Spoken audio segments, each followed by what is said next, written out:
Good morning, class. I hope you will be fine. Today, I will study present continuous tense. इस आज हम पढ़ेंगे present continuous tense. ठीक है, मैं आशा करता हूँ आप हर क्लास को पढ़ते होंगे, देखते होंगे।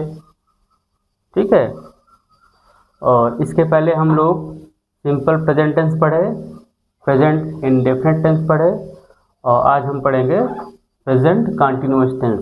ठीक है, तो कोई भी जब टेंस पढ़ते हैं तो उसकी एक हिंदी में पहचान होती है, उसमें सहायक क्रिया होती हैं और क्रिया का कौन सा रूप लगता है ये होता है, और उसको हम कैसे अनुवाद करते हैं। ठीक है, टेंस हम क्यों पढ़ते हैं? क्योंकि हमें हिंदी से अंग्रेजी में ट्रांसलेट करना होता है। मीन्स हम इजीली इंग्लिश को पढ़ सकें, लिख सकें, और इंग्लिश के सेंटेंसेस को हम हिंदी में भी ट्रांसलेट कर सकें। ठीक है, तो उसमें टेंस हमारी बहुत सहायता करता है।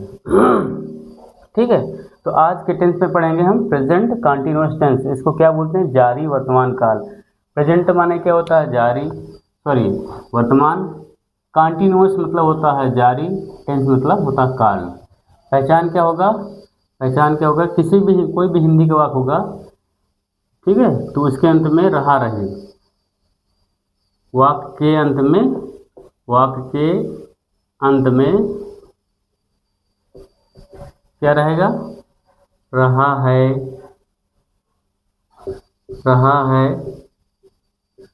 रही है, रहे हैं और रहा हूँ।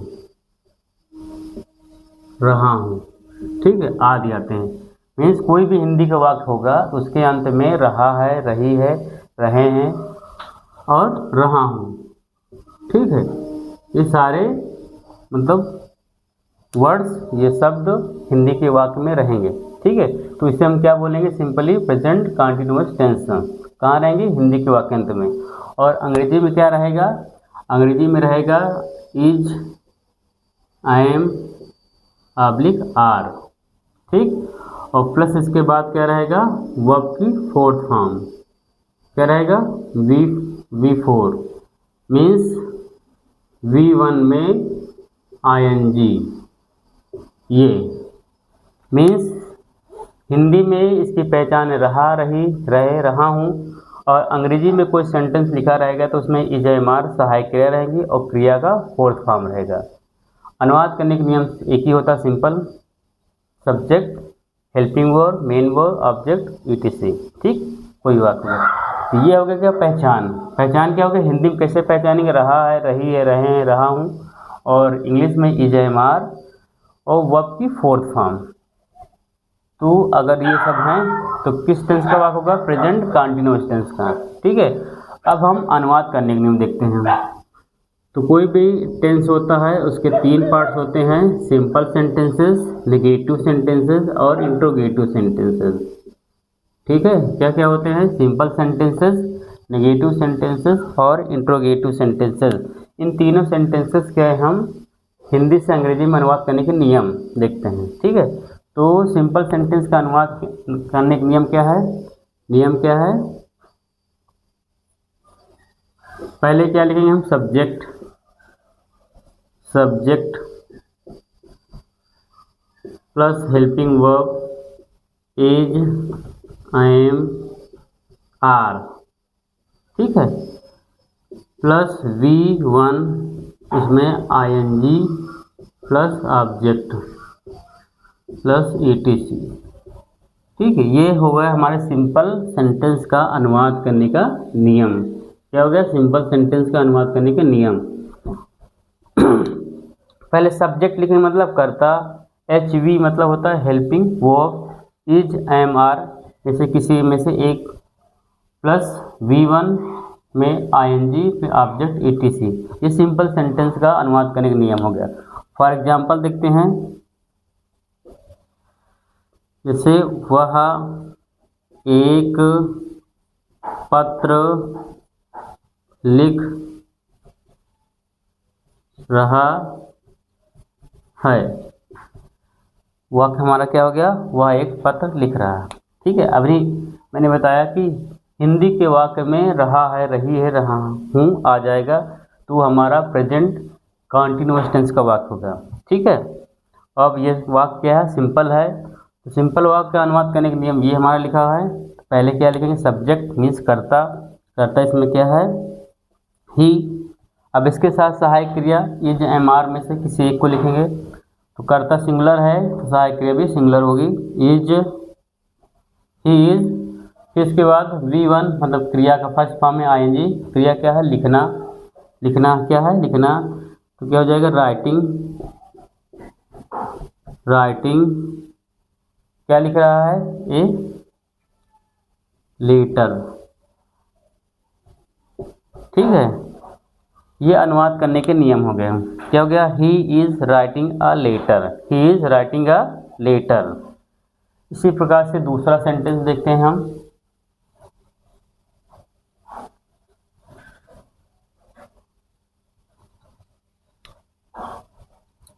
जैसे मैं बाजार जा रहा हूँ। ठीक है मैं बाजार जा रहा हूँ। तो टेंस कौन सा है, रहा हूँ, रही हूँ, तो प्रेजेंट कंटिन्यूअस टेंस। कौन सा वाक्य, सिंपल है, मैं बाजार जा रहा हूँ। तो मैं इसमें क्या हो जाएगा, सब्जेक्ट, जाना क्या क्रिया हो जाएगा, मार्केट क्या हो जाएगा, बाजार क्या हो जाएगा, कर्म।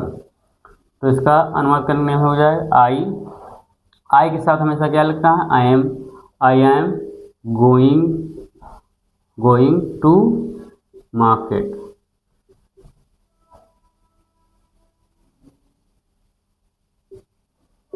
ठीक है, ये ट्रांसलेट हो गया, I am going to market. Simply हम ऐसे इसको ट्रांसलेट करेंगे। ये सिंपल वाक्य हो गए, दो तीन और समझ लीजिए आप। जैसे वह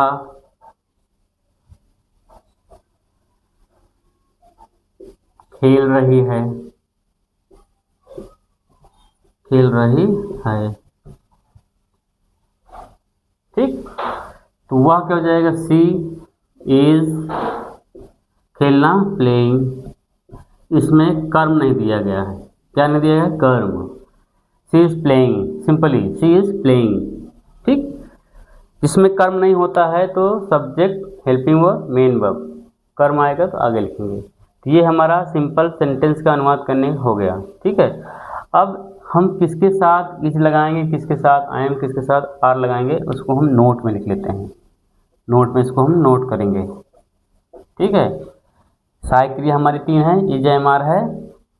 तो किसके साथ, किस कर्ता के साथ हम इज का इस्तेमाल करेंगे, किस सब्जेक्ट के साथ हम आई एम का, और किसके साथ आर का इस्तेमाल करेंगे, वो नोट में हम लिखते हैं। ठीक है, ही, सी, इट तथा सिंगुलर नंबर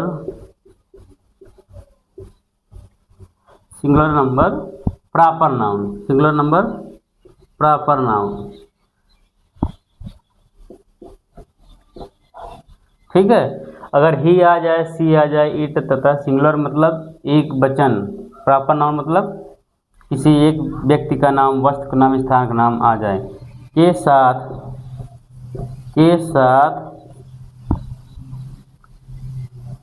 सहायक क्रिया इज का प्रयोग करते हैं, इज का प्रयोग करते हैं। ठीक है, मीन्स अगर ही सब्जेक्ट आ जाए, सी आ जाए, इट आ जाए, या सिंगुलर नंबर प्रॉपर नाउन, या किसी एक व्यक्ति का नाम, वस्तु का नाम या स्थान का नाम आ जाए, तो उसके साथ सहायक क्रिया हम इज का इस्तेमाल करते हैं। ठीक है, दूसरा क्या है, केवल आई के साथ, केवल आई, कैपिटल आई के साथ आई एम का प्रयोग करते हैं, आई एम सहायक क्रिया का प्रयोग करते हैं। ठीक है, आई एम सहायक क्रिया का प्रयोग करते हैं। ठीक है, मार्कर नहीं चल रहा है, इसको नोट करेंगे। मतलब केवल आई के साथ हम आई एम का इस्तेमाल करेंगे। और बचा आर, तो आर किसके साथ इस्तेमाल करेंगे? यू हो गया, वी हो गया, दे हो गया, तथा प्लूरल नंबर का जो प्रॉपर नाउन होता है, मतलब एक से अधिक व्यक्ति का नाम, वस्तु का नाम या स्थान का नाम आ जाए तो उसके साथ हम आर का इस्तेमाल करते हैं। इसके साथ इस्तेमाल करेंगे यू सब्जेक्ट, वी दे, तथा बहुवचनकर्ताओं के साथ हम आर का इस्तेमाल करते हैं। किसके साथ इस्तेमाल करेंगे? यू हो गया हमारा, वी हो गया और दे हो गया, इसके साथ बहुवचन।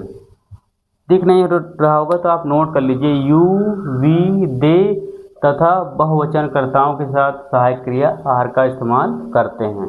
ठीक है, आज की क्लास इतना ही, क्योंकि मार्कर नहीं चल रहा है। नेक्स्ट क्लास में हम पढ़ेंगे प्रेजेंट कंटिन्यूअस टेंस का नेगेटिव और इंट्रोगेटिव सेंटेंस। आई होप आपको क्लास अच्छी लगी होगी। अगर आपको क्लास अच्छी लगे तो आप क्लास को लाइक करें, शेयर करें और सब्सक्राइब करें। ठीक है, थैंक यू क्लास।